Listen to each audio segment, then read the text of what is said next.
दैत्यवर्णं तमसा परस्तात् तमेव विदित्वा अतिमृत्युमेति नान्यः पन्था विद्यते यनाय नान्यः पन्था विद्यते यनाय।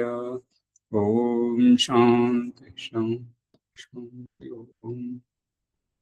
సత్యార్థ ప్రకాశము అధ్యాత్మ సత్సంగానికి వచ్చేసినటువంటి వారందరికీ నమస్తే, స్వాగతం, సుస్వాగతం.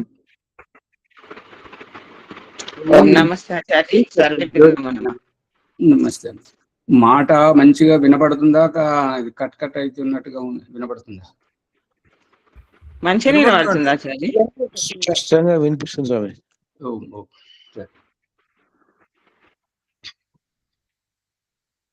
సత్యార్థ ప్రకాశం అష్టమ సముల్లాసం 179వ పుటలో చూడండి.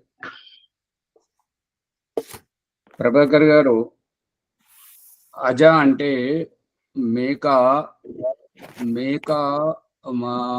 మృత్యువును పసిగడుతుంది, ప్రమాదమును పసిగట్టి యజమాని కాపాడుతుందని తెలిసింది.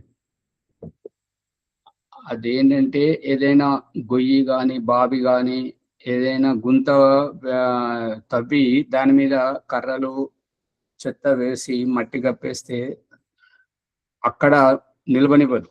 ఎక్కడైతే భూకంపం వచ్చేటి అటువంటి అవసరాల్లో అక్కడ భూమి నుంచి వచ్చేటువంటి ఏ దాన్ని కూడా అది పసిగడుతుందని కొంతవరకు తెలిసింది. పూర్తిగా ప్రామాణికం అనేటువంటిది కాదు. ఎక్కడైతే బావి లాంటి దానికి గొయ్యిలాగా తవ్వి దాని మీద కప్పేసి అక్కడ కట్టేస్తే అది మూత్రం చేసుకోవడం, మల విసర్జన చేయడం, అరవడం, ఇక్కడ అక్కడ చంచలంగా కనిపించడం, ఇది చూసినందువల్ల దీనికి అజ అని పేరు. మృత్యువును పసిగట్టేటువంటిది గుర్తించలేదు.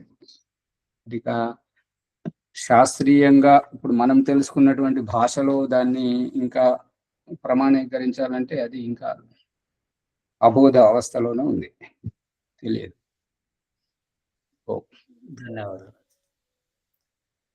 అజయ్ అంటే మేక ఏమొచ్చిందంటే జన్మ లేనిది అన్నట్లు చెప్పుకుంటాం కదా.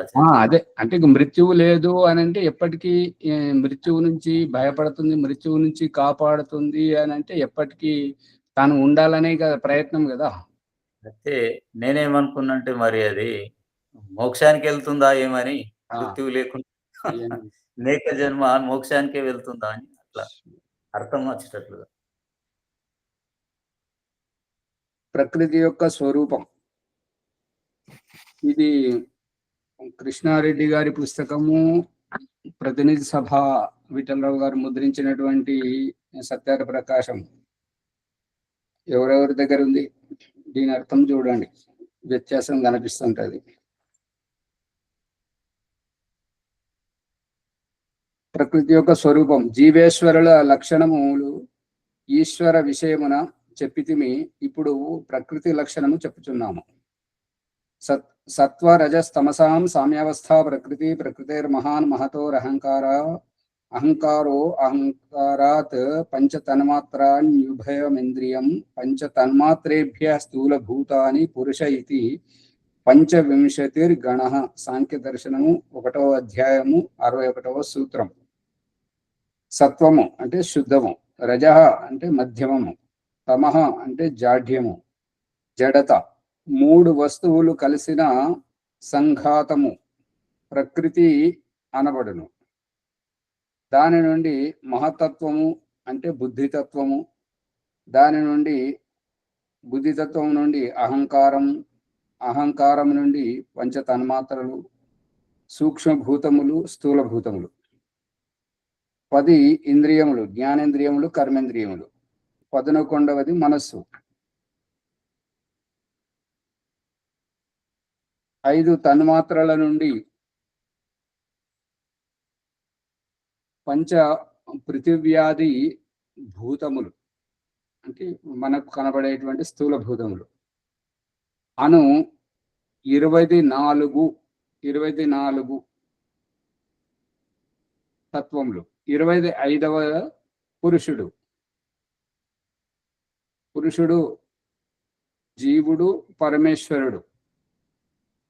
ఈ 25 తత్వములది వీటి యొక్క సమూహం. ఎవరు చెప్తలేరు. మీ దగ్గర వేరే పుస్తకాలు లేవా గోపిదేవి గారిది కాకుండా? దానిలో కూడా ఇంకేముంది ఆచార్యజీ? మళ్ళీ అదే భాష మాట్లాడుతున్నా. ఏదైనా తేడా ఉంటేనే కదా చెప్పడం జరుగుతుంది. మధ్యలో తేడా ఏమి లేదు. అది లేదంటుంటారు. ఇప్పుడు నేను పెట్టిన ఫోటో సైద్ధాంతిక దోషం ఉన్నది, అన్ని చెప్పేస్తారు. మీరు బాగానే ఉంటారు, మళ్ళీ నేను ఎరుక్కపోతాను, మళ్ళీ మా నాతో గొడవ పెట్టుకుంటాను. ఇక్కడ లేదా ఆచార్య? నేను మా అబ్బాయి దగ్గర ఉన్నా, మా అమ్మాయి దగ్గర ఉన్నా. చదువుతూ ఉన్నది మేము వింటున్నాం ఆచార్యజీ. ఆ భాష మాట్లాడుతుంటారు. అమ్మగారి కొద్దిగా మధ్యలో రాకండి. అవసరం ఏదైతే ఉందో అడిగిన దానికి సమాధానంగా మాత్రమే వస్తే బాగుంటుంది.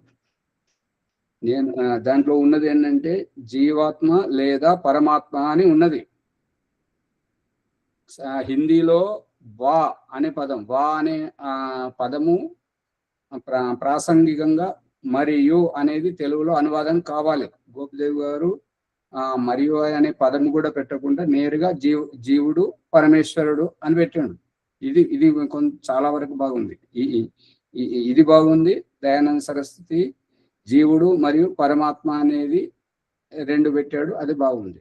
కానీ వేరే పుస్తకాల్లో జీవుడు లేదా పరమేశ్వరుడు అని ఉన్నది. అంటే ఈ సత్వరజస్తమసం సామ్యస్థ ప్రకృతి మహాన్ మహతోర్ అహంకారాత్ పంచ తన్మాత్రాన్ని ఉభయం ఇంద్రియం మనః, ఇవి జీవాత్ముడికే అన్నది మనం తెలుసుకున్నాం. లేదా అని ఆ వ్యక్తి ఆ పుస్తకంలో రాసినటువంటి విషయం ఏంటంటే లేదా పరమేశ్వరుడు అన్నాడు. అంటే పరమేశ్వరుడికి ఇవన్నీ కావాలా? ఇంద్రియాలు కావాలా? మనసు కావాలా? అతను ముద్రించాడు. ఆ విషయం దృష్టికి తేవడానికి చెప్పడం జరుగుతుంది. మరి లేదా లేదా అది తప్పే, అది ఉండకూడదు కదా ఆచార్యజీ. అది వాళ్ళు ముద్రించే వారికి తెలియాలి కదా. కొనే వాళ్ళు అడిగితే ముద్రించే వాళ్ళు సరిగ్గా ముద్రిస్తారు. మరియును ఉండాలి ఆచార్య. జీవుడు పరమేశ్వరుడు అయినా సరే జీవుడు మరి కొంచెం సాగదీయకండి. ఎందుకంటే మీరు మంచిగానే ఉంటారు, మళ్ళీ మాతోటి గొడవ పెట్టుకుంటారు. నువ్వు ఇట్లా చెప్తున్నావట, మా పుస్తకం ఇట్లా అన్నావంట, అట్లా అన్నావంట. ఇదంతా ఎందుకు?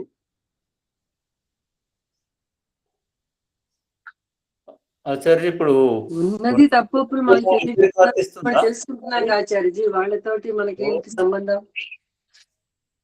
ఇద్దరు ఒకసారి మాట్లాడితే ఎవరిది వినాలి, ఎవరిది? చెప్పండి చెప్పండి ప్రభాకర్ గారు. పురుషుడు అనే శబ్దము మరి జీవునికి పరమేశ్వరునికి ఇద్దరికి వర్తిస్తుందా లేదా? వర్తిస్తుంది. ఇక్కడ రాసింది సరిగా ఉందని చెప్తున్నాను కదా. హిందీలో బాగుంది, గోపిదేవి గారు బాగా రాశారు. కానీ వేరే వాళ్ళు ముద్రించిన వారు లేదా అంటున్నారు. లేదా అంటే వారు లేదా వీరు. తప్పు అవుతుంది మరి అట్లయితే. మరి ఆ విషయము గుర్తించాలని చెప్తున్నాను. ఆ పుస్తకాలు ఉంటే అందరి ముంగట చదివితే ఆన్లైన్లో దేవుని గారు ఏమంటారంటే, మీరు ఏది చెప్తారో వెనుకగా చెప్పేది ముందు చెప్పండి అంటున్నారు. ఇప్పుడు ముందు మాట్లాడేది ఓం ప్రకాష్ కాబట్టి ఇరకపోతే మళ్ళీ గొడవలు పెట్టుకుంటారు. సత్యం ఇప్పుడు మీరు చెప్పింది మేము నేర్చుకుని మేము తెలుసుకోవాలి అని అంటే కూడా సత్యం మాకు కూడా తెలియాలి ఆచార్యజీ. మళ్ళీ అదే భక్తి మాట్లాడాలి. పుస్తకం చేతిలో పట్టుకొని అది మీరు ప్రత్యక్షంగా చూసి మాట్లాడండి. అంతవరకు ఈ విషయంలో మాత్రం మనం తెలుసుకునేదే సత్యార్థ ప్రకాశం కాబట్టి సత్యమే మాట్లాడుకోవాలి.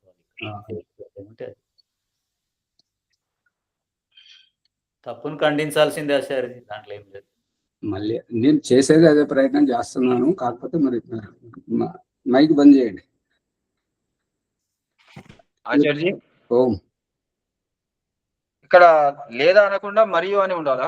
అవును, మరియు ఉండాలని కాదు, లేదానే పెట్టుకోండి.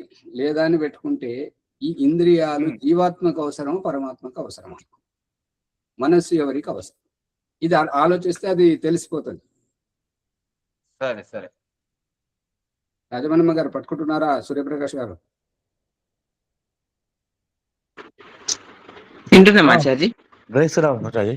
అంతే. అది మీరు చూడండి, చూస్తే మీరు దాంట్లో చూసి నిర్ణయించుకోండి. వీనిలో ప్రకృతి అవికారిణి. ప్రకృతి అవికారిణి. మనం ఏమనుకుంటాం? ప్రకృతి యొక్క వికారం అని మనం అనుకుంటాం. ఇక్కడ ప్రకృతి అవికారిణి. ప్రకృతిలో ఎటువంటి వికారం ఉండదు. మహత్తత్వము, అహంకారము, పంచ సూక్ష్మభూతములు, ప్రకృతి కార్యములు, ఇటువంటివి ఇంద్రియములకు, మనస్సునకు, స్థూల భూతములకు కారణములు. పురుషుడు దేనికిని ప్రకృతి ఉపాదాన కారణం కాని దేనికిని కార్యము కాని కాడు. ఇప్పుడు ఓం ప్రకాష్ చెప్పిన విషయమే ఇక్కడ వర్ణించబడుతుంది. మహత్తత్వము, అహంకారం, పంచ సూక్ష్మభూతములు, ప్రకృతి కార్యములు, ఇవి అన్ని ప్రకృతి యొక్క కార్యములు. ఇయవి అంటే ఇటువంటివి ఇంద్రియములకు, మనస్సునకు, స్థూలభూతములకు కారణములు. పురుషుడు దేనికిని ప్రకృతి ఉపాదాన కారణం గాని దేనికిని కార్యము గాని కాడు. ఎవరు? పురుషుడు అంటే జీవుడు గాని పరమాత్మ గాని. ఇక్కడ ఉపాదాన కారణము గురించి మాత్రమే చర్చ జరుగుతున్నది. ఉపాదాన కారణం అంటే కుమ్మరి పుట్టడానికి మట్టి అవసరమా? కుండకు మట్టి అవసరము, అది ఉపాదాన కారణం. మరి కుమ్మరి అనే వ్యక్తి పుట్టుకకు రజవీర్యాలు ఉపాదాన కారణం అవుతుంటాయి. ఇప్పుడు ఎవరు ఇవాళ చెప్తున్నారు కదా ప్రణవముని గారు, జీవాత్మ అణు రూపము అంటున్నారు. అణు అంటే ఉనికిలోకి వచ్చేది అనేటువంటిది వారి అభిప్రాయం. కానీ మైక్రోస్కోప్ లో కనబడేటువంటిది శుక్ర సంయోగ ఆకృతి మాత్రమే. అదే ఇప్పుడు దానిని అణు స్వరూపం అని అన్నట్టయితే సైంటిస్టులు, డాక్టర్లు, పరిశోధన చేసేటువంటి వారు ఈగలను, దోమలను, బొద్దింకలను, ఎలుకలను భూతద్దముతో తయారైన గాజు సీసాలో పెట్టి చంపి చూశారు ఆత్మ ఎలా ఉంటుందని అనురూపము పట్టుకోవడానికి. అందుకని అనురూపము కాదు అనేది అభిప్రాయం.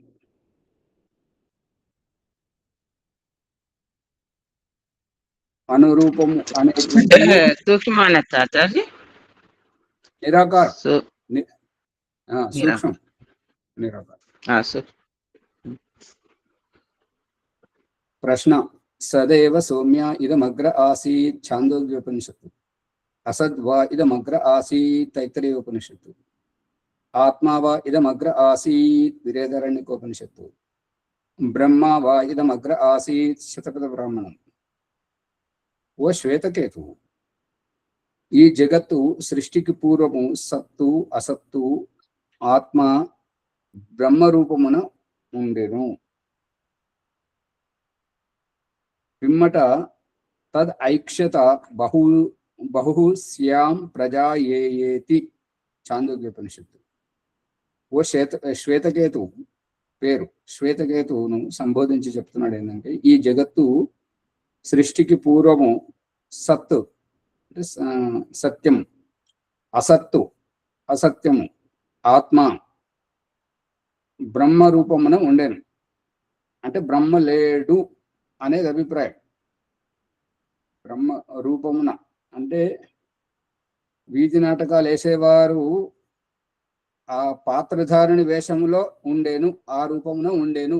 అంటే ఆ ఎవరైతే జీవనోపాధి కోసం వచ్చి అక్కడ వేషధారణ చేస్తున్నాడో అతడుగా లేడు కాబట్టి అతన్ని ఎవరు గుర్తించడం లేదు. అతడు వేరే వేషంలో ఉన్నాడు కాబట్టి ఆ వేషధారణ పాత్రధారిగా గుర్తిస్తున్నాం. అర్థమవుతుందా? ఇక్కడ ప్రశ్నకర్త అడుగుతున్నటువంటిది ఏంటంటే, ఆచార్య సత్వం అంటే సదా ఉండేదా? సత్వము, సత్తు చిత్తు ఆనందు, సత్తు చిత్త ఆనంద, సచ్చిదానంద, ఆ రహస్యం. ఇక్కడ ఏంటంటే సృష్టికి పూర్వము సత్తు, అసత్తు, సత్యము, అసత్యము, ఆత్మ, ఈ మూడు ఉన్నాయి. ఈ మూడు ఎలా ఉన్నాయి అంటే బ్రహ్మ రూపమున ఉన్నాయి.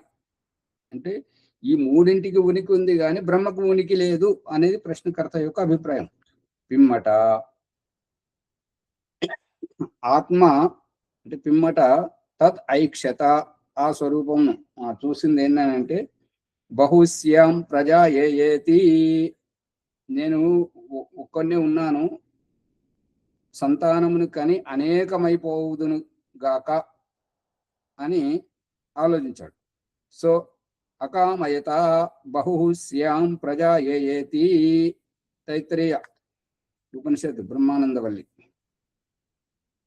మళ్ళీ ఇక్కడ పరమాత్మ తీసుకొచ్చాడు చూడండి. అంటే ఇక్కడ పరమాత్మ అని తన భాషలో చెప్తున్నాడు అంటే ఇక్కడ సత్తు, అసత్తు, ఆత్మ అన్న దగ్గర మనం పరమాత్మ రూపంలో పరమాత్మను గ్రహించాలి. ఒకవేళ ఈ ఆత్మ స్థానంలో పరమాత్మను గ్రహిస్తే మరి బ్రహ్మ రూపమున ఉండేను అంటే బ్రహ్మ యొక్క రూపము వెతకాలి. అనుసంధానించదగినటువంటిది బ్రహ్మరూపం. ఇది ప్రశ్నకర్త యొక్క అభిప్రాయం.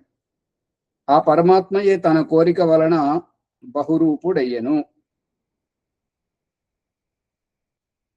సర్వం ఖల్విదం బ్రహ్మ నేహ నానాస్తి కించన. ఇది కూడా ఉపనిషద్ వచనం. ఈ జగత్తు నిశ్చయముగా బ్రహ్మమే. అందుకని అందులో ఇతర పదార్థము లేవు, సర్వము బ్రహ్మ రూపమే. అంటే ఇప్పుడు తన అభిప్రాయాన్ని తానే ఖండిస్తున్నాడు. ముందేమని చెప్తున్నాడు అంటే ఈ జగత్తు సృష్టికి పూర్వము సత్తు, అసత్తు, ఆత్మ బ్రహ్మ రూపమున ఉండేను. మళ్ళీ ఇప్పుడు చివరికి ఏమని చెప్తున్నాడు అంటే ఈ జగత్తు నిశ్చయముగా బ్రహ్మమే, అందులో ఇతర పదార్థము లేవు, సర్వము బ్రహ్మ రూపమే. ఇది ప్రశ్నకర్త యొక్క అభిప్రాయం. దీనికి దయానంద సరస్వతి ఉత్తరం ఇస్తున్నాడు, సమాధానం చెప్తున్నాడు చూడండి. ఎందుకు ఈ వచనములకు అనర్థము కల్పింతువు? అర్థానికి అనర్థము ఎందుకు చేస్తున్నారు?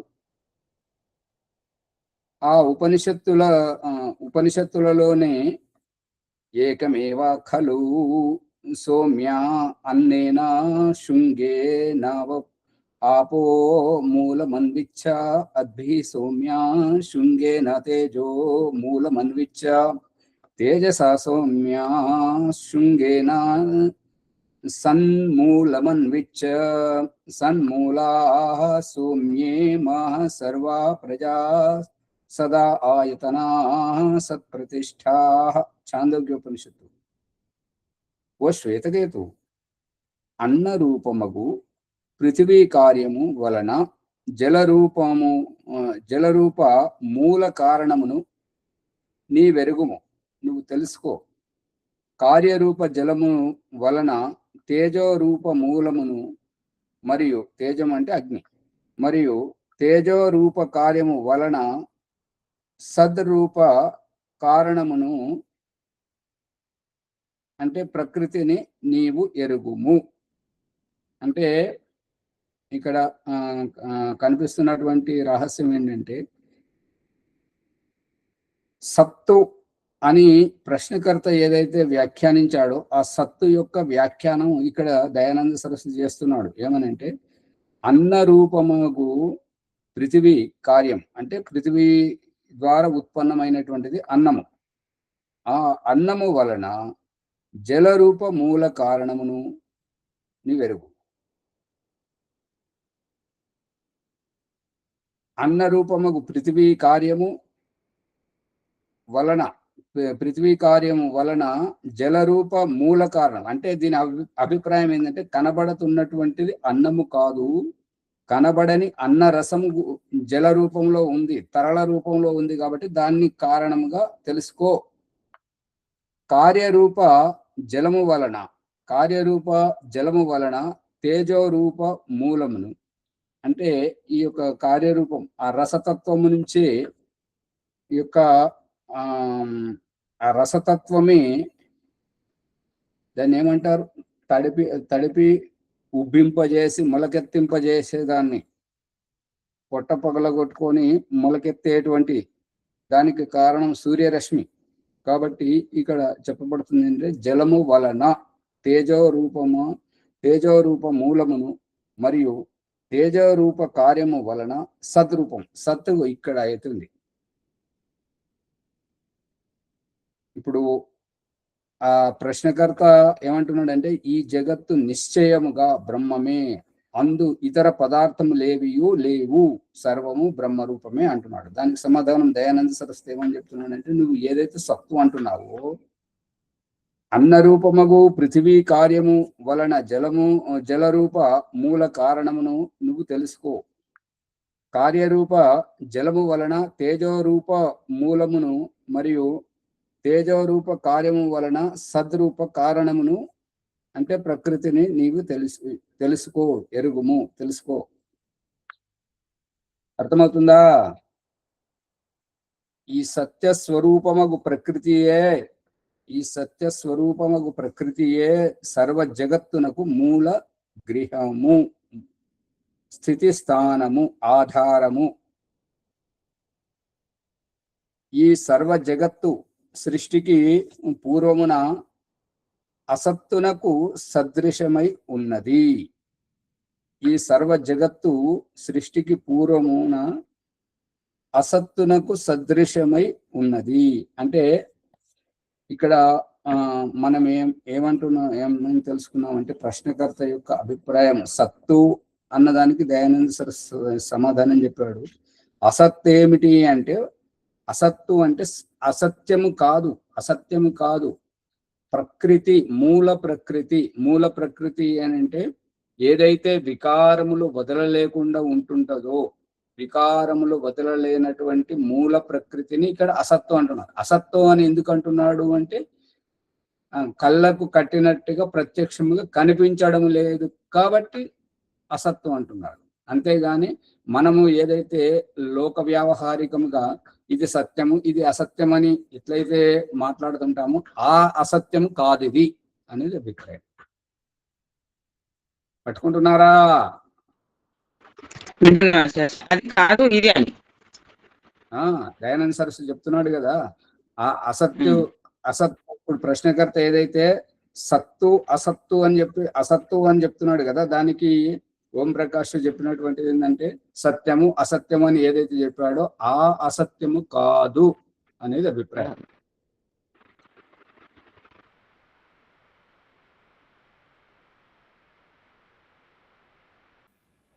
ఓం ఆచారి, సత్తు అసత్తు అంటే ఉనికి ఉండడం, ఉనికి లేకపోవడం అనే అర్థం కదా. ఇప్పుడు అదే అర్థం, అదే నిరూపణ అయింది. అంటే మళ్ళీ మీ భాష కూడా సరిగా లేదు. ఇక్కడ సత్తు అనే దానికి దయానంద సరస్వతి చెప్తున్నటువంటిది ఏంటంటే, అన్నరూపమగు పృథివీ కార్యము వలన జలరూప మూల కారణమును నీవు తెలుసుకో. కార్యరూప జలము వలన తేజోరూప మూలమును మరియు తేజోరూప కార్యము వలన సద్రూపం, ఇది సత్తు. అదే ఉదాహరణ చెప్తున్నాడు ఆచార్య. అదే మూలం చెప్పేదంటే ఉనికి అర్థం వస్తుంది కదా, ఉనికి వస్తుంది. అది అంతరార్థం ఉంది దాంట్లో మునిగాడు.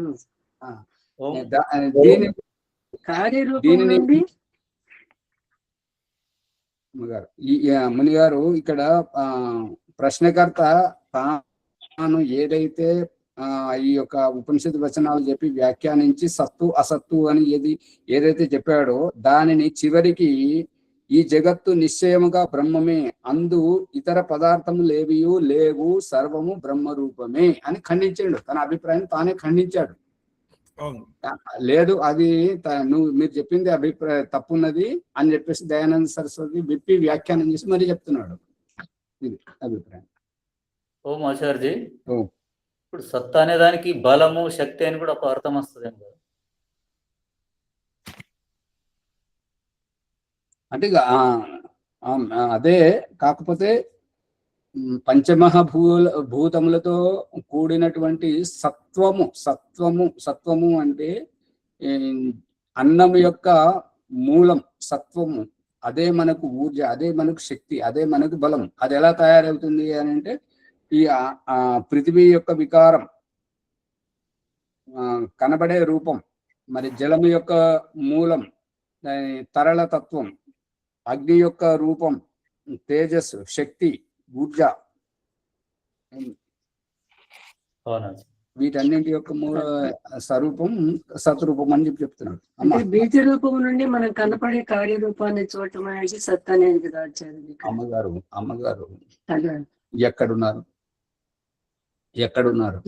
ఇప్పుడు మనం నాటే విత్తనం దగ్గర మీరున్నారు. ఇది సృష్టి ఆరంభములో జరుగుతున్నటువంటి ఆ తత్వం.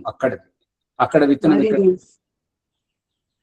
విత్తనము లేదు, కానీ దానికి మనకు ఉదాహరణ చెప్తున్నారు. దాన్ని ఇప్పుడు మనం గుర్తించాలి. మరి దీన్ని బట్టి ఆచార్యజీ ఆ సామర్థ్యాలు ఇప్పుడు మనకు దయానంద సరస్వతి ఈ ప్రకరణ సందర్భంగా చెప్పినటువంటిది ఏంటంటే, మనము ఏ ఆకృతినైతే మొలకెత్తే బీజం అని చెప్పేసి మనము భావిస్తున్నామో ఆ ఆకృతి మాత్రమే లేదు, ఆ సామర్థ్యములన్నీ కూడి ఉన్నవి అనేది ఇక్కడ. అవును ఆచార్యజీ. ఇప్పుడు ఎంతో మంది విద్వాంసులను బొక్కబోలర పడగొట్టినటువంటి ప్రశ్న ఏంటంటే, కోడి ముందా గుడ్డు ముందా, విత్తనం ఉందా చెట్టు ముందా? చెట్టు లేకుండా విత్తనం ఎక్కడ వచ్చింది? కోడి లేకుండా గుడ్డు ఎక్కడికి వచ్చింది? చెట్టు విత్తనం ఇదన్నీ దానిని విప్పడమే ఇది అనమాట. దానిని విప్పుతున్నది ఏంటంటే హద్దులతో కూడినటువంటి బీజ రూపం, ఆకృతి రూపం లేదు, కానీ ఆ సామర్థ్యం అంతా ఉంది. ప్రభాకర్ గారు అడిగినటువంటి ప్రశ్నకు కూడా సమాధానం అదే, ఊర్జా శక్తి. అమ్మగారు మైక్ బంద్ చేయండి, వెంటనే మైక్ బంద్ చేసుకుంటే బాగుంటుంది.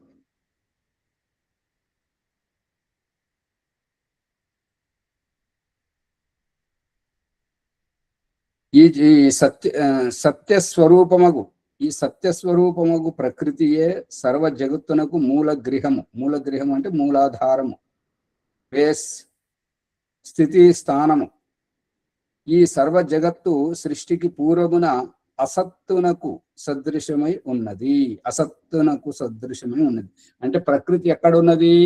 సృష్టికి మూలములో అంటే సత్వము, రజస్సు, తమస్సు, ఈ మూడింటిలో విభక్తమై ఉన్నది. దానికి ఆ మూడింటిని ఏకత్రితం చేసిన వాడు భగవంతుడు. ఆ మూడు ఏకత్రితమైతే ఏర్పడినది ప్రకృతి. ఇది రహస్యం.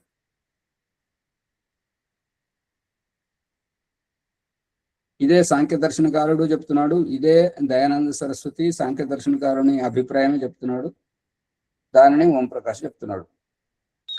అంతేగాని ఆచార్య అంటే ఇప్పుడు సత్వరజస్తమసం ఈ మూడు, వీటి నుండే మన ప్రకృతి మూలము ఉంది అనేటటువంటిది.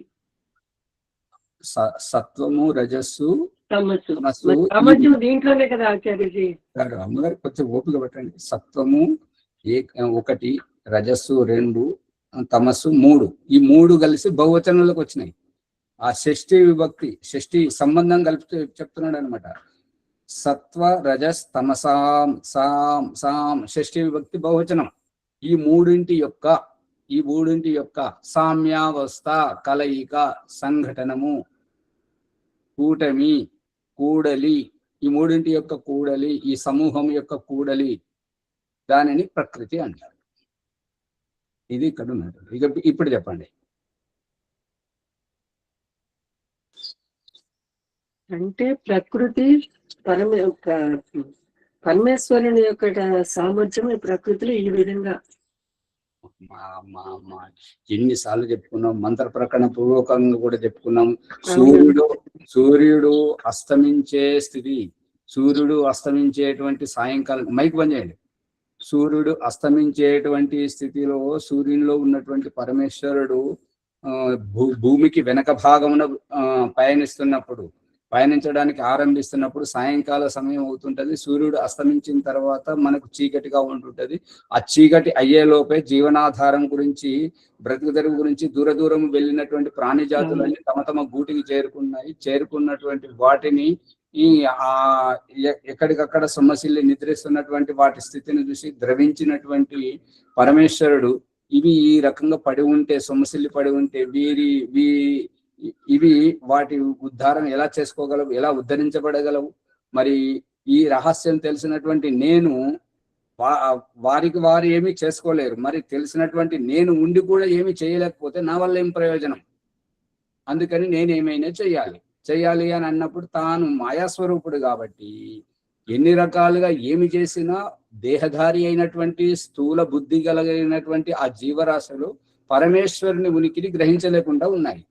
అప్పుడు ఏం చేయాలని చెప్పేసి భగవంతుడు ఆలోచించి ఈ యొక్క దేహంతో, స్థూల దేహంతో ఉన్నటువంటి ఈ జీవరాశులు ఆ స్థూల బుద్ధితోటే ఆలోచిస్తాయి కాబట్టి వాటికి స్థూల రూపముననే ఏమైనా చెయ్యాలి అని చెప్పేసి ఆలోచించేసరికి మరి ఎట్లా చేయాలంటే అక్కడ సత్వము, రజస్సు, తమస్సు ఈ 3 రూపములుగా ప్రకృతి విభక్తమై పడి ఉన్నది.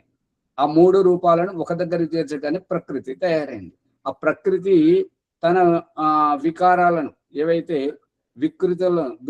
వికారాలను ఎట్లయితే వదులుతుందో, ఇప్పుడు మన దేహం ఎట్లయితే ముక్కు నుండి చీమిడి, కంట్లోంచి ఊసు, చెవుల నుంచి గుబిలి, శరీరం నుంచి మురికి ఎట్లా వికారం వదులుతుందో ఆ రకంగా వికారం వదిలినప్పుడు ఆ వికారంలోకి అంతర్భాగమై ఈ రహస్యం. ఈ ప్రకృతి తాను వికారం అవదు.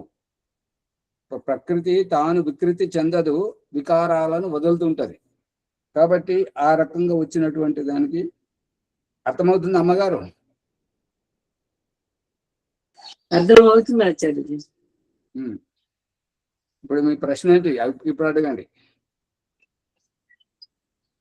ప్రకృతి ఇప్పుడు దేహము వికారాలు వదులుతుందంటే లోపల జీవాత్మ ఉన్నాడు కాబట్టి ప్రకృతి. అట్లాగే ఈ పరమేశ్వర తత్వము ఉంది కాబట్టి మూల ప్రకృతి మూలంగానే ఉంటుంది ఆచార్యజీ. వికారాలు ఇక్కడ వైదిక త్రైక సిద్ధాంతం అంటే 3ంటికి స్వతంత్ర సత్తా, 3 అస్తిత్వాలు స్వతంత్రంగా ఉండాలి. ఇప్పుడు దేవుడు చూపిస్తున్నాడు కదా, తల్లిదండ్రిని ఈశ్వరీయ తత్వముగా, సంతానమును జీవాత్మ తత్వముగా, ఇల్లు సంపదను ప్రకృతి తత్వముగా చూపిస్తున్నాడు కదా. మరి మీరేం చేస్తున్నారు? ప్రకృతిని తీసుకొచ్చి ఈశ్వరుని మూలంలో చూపెట్టి మళ్ళీ ప్రకృతి అస్తిత్వాన్ని ఖండిస్తున్నారు. అది వద్దు అని ఖండించకూడదు ఆచార్యజీ. అది కాకపోతే ప్రకృతి మూల ప్రకృతి కాబట్టి తను అంతే ఉండాలి. ఆత్మ జీవాత్మక మళ్ళీ ప్రకృతి కూడా. కాబట్టి ఇంకా ఇప్పుడు అన్వయ పరుచుకోవడం అనేది ఇంకా కొంచెం ఆలోచనకి రావాలి. మీరు చెప్పేది అర్థమవుతుంది కాకపోతే నేను చెప్పడానికి గారి అభిప్రాయము అర్థమైందా? ఎవరికైనా? ఎవ్వరు మాట్లాడరు. అమ్మగారు మీ అభిప్రాయం ఎవరికి అర్థం కాదు. మీరు చెప్పేది నాకు అర్థం అవుతుందిగా నేను చెప్పడం నాకు రావట్లేదు. మీరు ఏం చెప్పాలంటే ఇంకెవరికి అర్థం కావట్లేదు. మళ్ళీ ఒకసారి చెప్పండి. ఆత్మ పరమాత్మ అనాది తత్వాలు, అట్లాగే ప్రకృతి కూడా మూలతత్వం. దానిలో వికారాలు ఇప్పుడు వీళ్ళిద్దరిలో చేంజ్ మార్పు అంటూ రాకూడదు కదా. తండ్రి కొడుకు ఆచార్య, ఇల్లు భౌతిక సంపద అంతా. అమ్మగారు మీ అభిప్రాయము తండ్రిలో వికారం రావాలనా, కొడుకులో వికారం రావాలనా? ఎవరిలోనూ రావద్దు ఆచార్య. 3 సనాతన తత్వాలుగానే ఉండి దాన్ని మనం ఇప్పుడు అర్థం చేసుకునే విధానంగా. ప్రకృతిలో కూడా వికారాలు రావద్దు. ప్రకృతిలో వికారాలు ఎందుకు వస్తున్నాయి? మనం దేహంలో జీవాత్మ ఉండబట్టి కదండి మన ఈ భౌతిక శరీరంలో మూల పదార్థాలు. ఇప్పుడు ప్రకృతికి వికారాలంటే కనపడే తత్వం కదా ప్రకృతి ఆచార్జీ. అది అనేది సోచలమ్మ గారు ఏమంటున్నారు? కనపడే తత్వం కదండి ప్రకృతి వికారం అంటే ఆచార్జీ. అవునా అమ్మగారు, మీరు చెప్పింది అదేనా?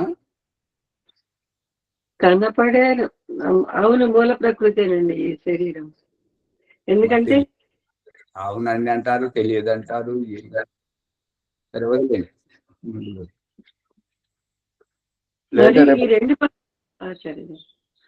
రేపు రాసుకొని రండి. మీరు ఏం చెప్పాలనుకున్నారో ఆలోచించండి, వీడియో వినండి, మీరు ఆలోచించి రాసుకొని రండి.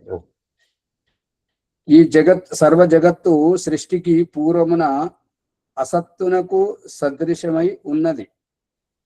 ఈ జగత్తు అంటే ఈ అండపిండ బ్రహ్మాండం కనబడే దృశ్యము రూపమైనటువంటి ఈ జగత్తు ఏదైతే ఉందో సృష్టికి పూర్వమున అసత్తునకు సదృశమై అసత్తు మాదిరిగా ఉన్నది.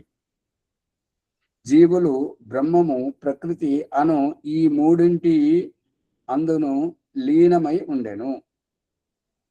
జీవులు బ్రహ్మము ప్రకృతి అనేటి ఈ మూడింటి యందు ఈ సర్వ జగత్తు అనేటువంటిది లీనమై ఉండేను. లీనం అంటే పప్పులో ఉప్పు పాలల్లో పంచదార కలిసిపోయిన తర్వాత ఎట్లయితే లీనమై ఉంటుంటుందో ఆ విధంగా అభావంగా లేదు. అంటే పంచదార ఎక్కడ ఉన్నది అంటే పాలల్లో ఉంది, తీయాలి అంటే తీయరాదు, అందులో కలిసిపోయింది. అంత మాత్రాన అది లేదని కాదు. రుచి ద్వారా మనకు తెలుస్తుంది కదా, తెలియజేస్తుంది కదా నేనున్నానని. మరియు సర్వం ఖలు అను ఈ వచనం కహీకా రోడా భానుమతినే కుడువా జోడా కునుబ అన్నదానికి కుడువా అని రాశారు. దీని అభిప్రాయం ఏంటంటే ఒక దగ్గర ఇటుక, ఒక దగ్గర కంకర, ఇంకొక దగ్గర నీళ్లు, ఇంకొక దగ్గర మట్టి, అన్ని ఎక్కడికక్కడ వేరువేరుగా దూరంగా ఉన్నాయి. అయినా ఈ భానుమతి అనేటువంటి గోడ కట్టేసిందట. కయింకా రోడ భానుమతిని కునుబజాడు.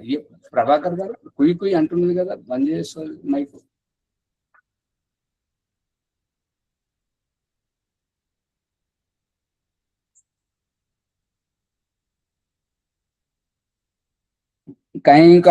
కహింకా రోడ భానుమతినే కునుబా జోడ అన్నట్లుంది. అనగా ఒక చోటనున్న ఇటుకను మరి ఒక ఎడనున్న రాతిని చేర్చి భానుమతి ఇల్లు కట్టినట్లు ఉన్నది. కునుబ అంటే గోడ అంటారు, వారి ఇల్లు అని వ్యాఖ్యానం చేస్తున్నారు. ఈ భావం ఎలాగనగా సర్వం కల్విదం బ్రహ్మ తజ్జల నీతి శాంత ఉపాసిత ఛాందోగ్యోపనిషత్తు నేహ నానాస్తి కించన కఠోపనిషత్తు. శరీరాంగములు శరీరంతో ఉన్నంత వరకు కార్యసాధకములు, శరీరం నుండి విడిపోయిన నిరర్థకములు అగును. అంటే అభిప్రాయం ఏంటంటే ఇందాక సువర్చలమ్మ గారు చెప్పారు కదా, దేహములో జీవాత్మ ఉంటే దేహం వికారాలను వదులుతుంటది అనేటువంటి అభిప్రాయం ఇక్కడ చెప్పనవుతున్నది అన్నట్టుగా. ఏంటంటే శరీరం యొక్క ఏ అంగమైనను శరీరంతో ఉన్నంత వరకు కార్యసాధకములు, శరీరం నుండి విడిపోయిన నిరర్థకములు అగును. అంటే ఏంటి అర్థం? ఏంటంటే బ్రతికున్నప్పుడు కార్యసాధకములు, చచ్చిపోయినట్టు శరీరానికి ఏ అంగమైన పాడవుతుందా లేదా, ఇది ఇక్కడ రహస్యం. అంటే జీవాత్మ సంయోగములో నిర్మాణము, జీవాత్మ వియోగములో అనుపస్థితిలో నాశనం. ఇది ఇక్కడ చెప్పాలనుకున్నది. జీవాత్మ శరీరంలో ఉన్నప్పుడే ఉంటది ఆచార్య, లేనప్పుడు నాశనం అవుతుంటది కదా. అవును, జీవాత్మ దేహంతో పోయినప్పుడు మురిగిపోతుంటది కదా. మురిగిపోయేది ఏంటిది? పాడైపోయేది ఏంటిది? జీవాత్మ లేనప్పుడు దేహంలో జీవాత్మ లేనప్పుడు కన్ను పాడవుతుందా లేదా, చెవి పాడవుతుందా లేదా, నాలుక పాడవుతుందా లేదా, కాళ్ళు చేతులు ముక్కు ఇవి పాడవుతాయా లేవా? అన్ని పాడవుతాయి. ఒకటి ముందు ఒకటి వెనక. ఒక అరగంట లోపల అన్ని డీకంపోజ్ అయిపోతాయి. మళ్ళీ అట్లా చెప్తే మళ్ళీ 3 గంటలది అదేం కావాలి? అంటే అప్పటికేవో స్టార్ట్ అయిపోతుంది దుర్వాసన, డీకంపోజ్ దుర్వాసన. దుర్వాసన అప్పటికే ఏం కాదు. కాకపోతే ఏంటంటే ఈ జీవాత్మ శరీరం నుంచి వెళ్ళిపోయే సమయానికి చివరిసారిగా గుండె ఏదైతే ఇట్లా అవును అవును ఇట్లా పంపింగ్ చేసి వదిలిందో ఆ ఒత్తిడికి రక్తం ఎంత దూరం అయితే వెళ్తుంటదో వెళ్ళినంత వరకు అంతవరకే. శరీరం వేడిగా ఉంటది. ఆ తర్వాత ఇక అక్కడి నుంచి వెనకకు లాగట్లేదు కాబట్టి గుండె ఇక ఎక్కడికక్కడ రక్తం పేరుకుపోతుంటది. అయిపోతుంది. ఎట్లా పేరుకుతుంటే అట్లా అంతే. కట్టేసరిపోతుంటది. అప్పటి వరకు వెంట్రుకలు పెరుగుతుంటాయి, గోళ్ళు పెరుగుతుంటాయి అనేటువంటిది నిర్ధారణ అయింది. ఇంతకు మించి ఏమైనా ఉంటే చెప్పండి. అంతే అంతే అది. అంతే.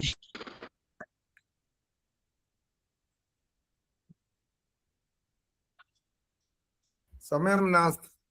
ఓం ఒక్క నిమిషం. ఆచార్య ఓంప్రకాష్ గారి ధన్యవాదములు. ఇదైతే ఈ పేరా అయితే పూర్తిగా చేద్దాం. మన మధ్యలో అయిపోయింది. శరీరాంగములు శరీరంతో ఉన్నంత వరకు కార్యసాధకములు శరీరం నుండి విడిపోయిన నిరర్థకములు అగును. అట్లే ప్రకరణస్థ వాక్యములు సార్థకములగును. ప్రకరణంతో కలిపి ఉంటే సార్థకములు అవుతాయి. ప్రకరణం నుండి వేరు చేసి ఇష్టం వచ్చినట్టు వినియోగిస్తే అవి నిరర్థకములు అవుతాయి. ప్రకరణం నుండి వేరు చేసినను ఇతర ప్రకరణంతో కలిపినను అనర్థకములగును. వినుము, దీని అర్థం ఇది అని. ఇప్పుడు సర్వం కల్విదం బ్రహ్మ తజ్జలానీతి శాంత ఉపాసిత నేహ నానాస్తి కించన అనే దాని అర్థం గురించి దయానంద సరే చెప్తున్నాడు. ఇది ప్రకరణం వేరేది, సమయం అయిపోతుంది కాబట్టి ఇది కొద్దిగా ఉంది కదా ఆచార్య, ఒక 2-3 ఓ జీవ, నీవు బ్రహ్మమును ఉపాసింపుము.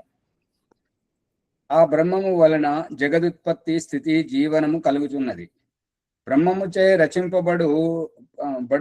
రచింపబడుట చేతను ధారణము చేయుట చేతను జగత్తు విద్యమానమై ఉన్నది. ఇదేంటంటే నువ్వు బ్రహ్మను ఉపాసించు. ఎందుకు అని అంటే బ్రహ్మ తజ్జలాని శాంత ఉపాసీత.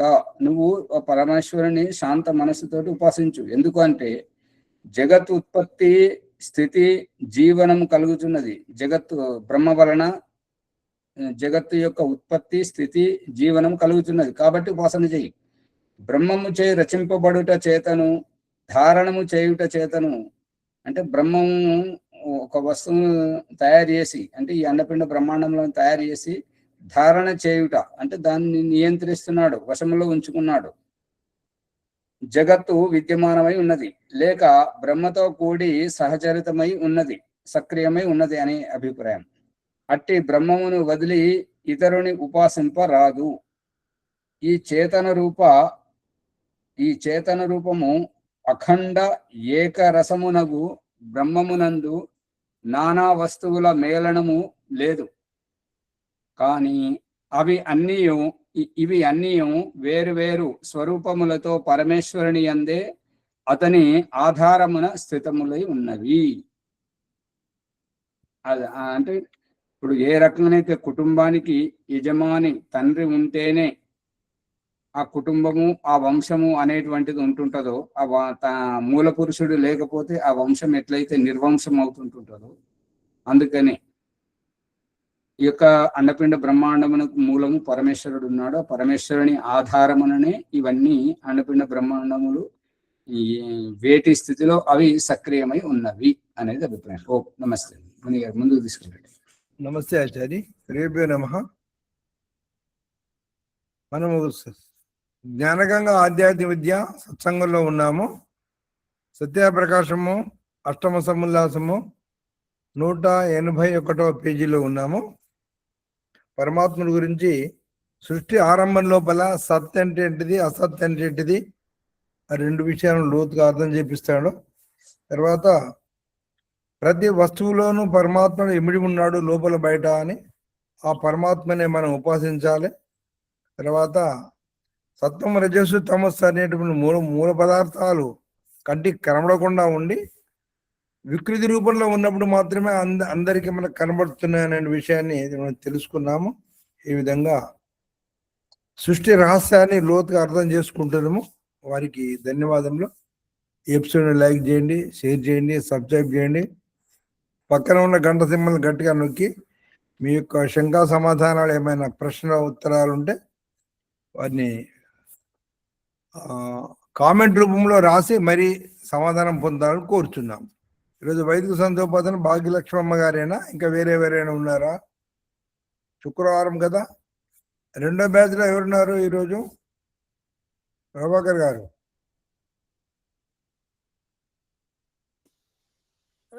రెండో బ్యాచ్ లో ఎవరుంటే వాళ్ళకి చేయించమానండి. ఇప్పుడు రెండో బ్యాచ్ లో ఎవరైనా పర్వాలేదు, చేయించండి. ఎవరైనా చేయించండి మరి ఈరోజు బాలరాజు గారు. అమ్మా చేయిస్తాను. బాలరాజు గారు వారికి వీరికి అవకాశం వచ్చింది. వారు వైదిక సంధ్యోపదం చేయించడానికి ప్రార్థన.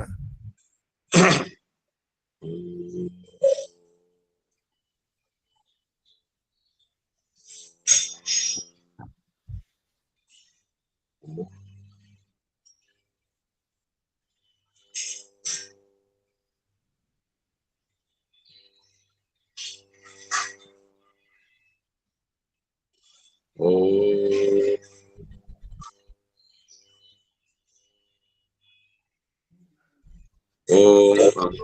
వస్త్రమసి స్వాహ. ఓం అమృతాభిధానమసి స్వాహ. ఓం సత్యం యజశ్రీమై శ్రీ శ్వేతాం స్వాహ. ఆచమనం. ఓం చన్నో దేవీ రవిష్టయా ఆపో భవంతు పీతయే శయ్యో రవిస్రవంతు నః. ఇంద్రియ స్పర్శం. ఓం వాక్ వాక్. ఓం ప్రాణః ప్రాణః. ఓం చక్షు చక్షు. ఓం శ్రోత్రం శ్రోత్రం. ఓం నాభిః. ఓం హృదయం. ఓం కంఠః. ఓం శిరః. ఓం భావ్యాం యశోబలం. ఓం కరతల కరవస్తే మర్జనం. ఓం భూపునాతు శిరసి. ఓం గోపునాతు నేత్రయో. ఓం స్వః పునాతు కంఠే. ఓం మహ పునాతు హృదయే. ఓం జన పునాతు నాభ్యాం. ఓం తప పునాతు పాదయో. ఓం సత్యం పునాతు పునశీర్షి. ఓం ఖం బ్రహ్మ పునాతు సర్వత్ర. ప్రాణాయామం. ఓం భూః. ఓం భువః. ఓం స్వాహ. ఓం మహ. ఓం జనః. ఓం తపః. ఓం సత్యం. ఓం ఘృతం చ సత్యం చ విద్యా తపసో జజాయత తతో రాత్రాజాయత తతః సముద్రో వర్ణవః. సముద్రాదర్ణవోదధి సంవత్సరో అజాయత. అహోరాత్రాణి విదధాతి తస్య మిషతో వసి. సూర్యాచంద్రమసౌ దాత యథా పూర్వమకల్పయత్. దివం చ పృథ్వీం చ అంతరిక్షం మదో స్వః. ఓం శన్నో దేవీ రవిస్తయా ఆపో భవంతు పీతయే శయ్యో రవిస్రవంతు నః. మనసా పరి. ఓం ప్రాచీతిగగ్నిరధిపతిరచితో రక్షితైజవః. దేవ్యో నమో ధిపతిభ్యో నమో రక్షితభ్యో నమఃభ్యో నమయేభ్యో అస్తు. యో ఆస్మాన్ ద్వేష్టియం వయం జిస్మస్తం వో దివ్యే దద్మః. దక్షిణాదికేంద్రోధిపతి శిరస్సుని రక్షితా పితరైషవః. తేభ్యో నమో ధిపతిభ్యో నమో రక్షితృభ్యో నమైషుభ్యో నమయేభ్యో అస్తు. యో అస్మాన్ ద్వేష్టియం వయం జిస్మస్తం వో దివ్యే దద్మః. ప్రతీచి దిగ్వరుణోధిపతి వృదాకు రక్షితాన్నమిషవః. తేభ్యో నమో ధిపతిభ్యో నమో రక్షితృభ్యో నమైషుభ్యో నమయేభ్యో అస్తు. యో అస్మాన్ ద్వేష్టియం వయం జిస్మస్తం వో దివ్యే దద్మః. ఉదీతి దిగు సోమోధిపతి సదో రక్షితా శనిరిషవః. తేభ్యో నమో ధిపతిభ్యో నమో రక్షితృభ్యో నమైషుభ్యో నమయేభ్యో అస్తు. యో అస్మాన్ ద్వేష్టియం వయం జిస్మస్తం వో దివ్యే దద్మః. ధ్రువాది విష్ణురధిపతి కల్మాశగ్రీవో రక్షితా వీరుదైషవః. తేభ్యో నమో ధిపతిభ్యో నమో రక్షితృభ్యో నమైషుభ్యో నమయేభ్యో అస్తు. यो अस्मान् देष्ट्यं वयं जिस्मसं वेदद्मः ऊर्ध्वादिबृहस्पतिरधिपति चित्रो रक्षिता वर्ष विषवः तेभ्यो नमो अधिपतिभ्यो नमो नक्षत्रेभ्यो नमो ईशेभ्यो नमो येभ्यो अस्तु यो अस्मान् देष्ट्यं वयं जिस्मसं वेदद्मः जातवेदसे नवमसो ममरातीतो नीदहति वेदः तनः पर्षादति दुर्गाणि विश्वानावेव सिन्धुं दुर्गाताग्निः चित्रं देवानमुदगादनीकं चक्षुर्मित्रस्य वर्णश्चाग्निः आप्राद्य वा पृथिवी अन्तरिक्षं सूर्यात्मा जगतश्च उदित्यं जातवेदसं उदित्यं जातवेदसं देवं भवन्ति केतवः दृशे विश्वाय सूर्यम् उद्वयं तमसस्परिष्वः पश्यन्त उत्तरं देवत्र सूर्यमगन्मज्योतिरुत्तमम् तच्चक्षुर्देवयितं पुरस्तात् शुक्रमुच्चरत् पश्येम शरदा शतं जीवेम शरदा शतं शृणयाम शरदा शतं प्रभ्रवाम शरदा शतमादीनः श्याम शरदाः शतं भूयश्च शरदा शतात् ओम शन्नो देवी रविष्टया आपो भवन्तु पीतये चेयो रविस्रवन्तु नः गायत्री ओम भूर्भुवस्वः तत्सवितुर्वरेण्यं भर्गो देवस्य धीमहि धियो यो न प्रचोदयात् समर्पण ఓ దయానిధి అయిన పరమేశ్వర మీకు కోరణ ఈ ఉపోపాసన నుండి కర్మలను చేసిన మేము మా ధర్మ కామ మోక్షం సిద్ధి సత్వరమే ప్రాప్తించుగాక ఓం నమ శంభవాయ చ మయోభవాయ చ నమ శంకరాయ చ మహేశ్వరాయ చ నమ శివాయ చ శివతరాయ చ ఆచరణ ఓం శన్నో దేవి రవిస్తయ ఆపో భవంతు పీతయే चयो रविस्रवन्तु नः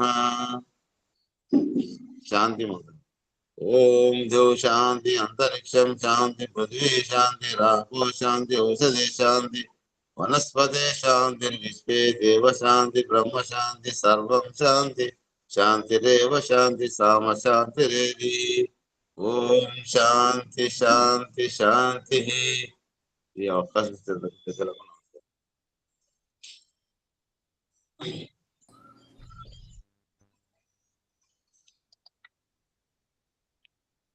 ఓం నమస్తే.